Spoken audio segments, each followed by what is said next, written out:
Episode 3 डरावना जंगल और real खतरनाक ट्विस्ट। टाइम मशीन से निकलते ही रवि जमीन पर जोर से गिरा। जब उसने आंखें खोलीं तो चारों तरफ धुंध और घना अंधेरा था। हवा में अजीब सी गंध थी। पेड़ों की शाखाएं हिलते हुए मानो फुसफुसा रही थीं। वापस जा, रवि कांपते हुए बोला। कहाँ आ गया मैं? ये तो हॉरर मूवी का सेट लग रहा है। तभी अचानक किसी ने पीछे से कंधे पर हाथ रखा। रवि उछल पड़ा और मुड़कर देखा। वहां कोई नहीं था। डर के मारे उसने टाइम मशीन का बटन फिर दबाने की कोशिश की, पर इस बार मशीन बंद हो चुकी थी।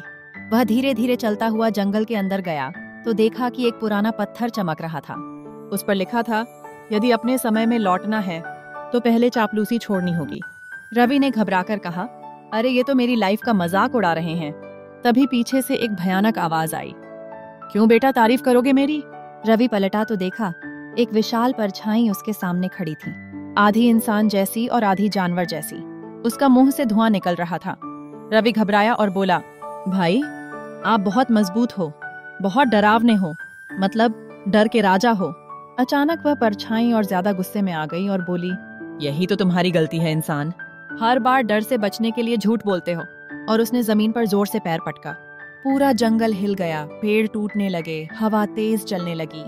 रवि ने चिल्लाते हुए कहा, ठीक है, अब नहीं करूंगा चापलूसी, बस मुझे जाने दो। तभी पत्थर और तेज चमकने लगा और हवा में एक रास्ता खुल गया। रवि को किसी ने उस रास्ते में धकेल दिया और वह जोरदार धमाके के साथ किसी नए स्थान पर जा गिरा। उसने चारों तरफ देखा। इस बार उसके सामने समुंदर था और एक जहाज दूर दिखाई दे रहा था। उसने राहत की सांस ली।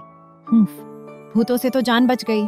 लेकिन जैसे ही उसने ऊपर देखा, जहाज पर झंडा लहरा रहा था, समुद्री डाकुओं का झंडा।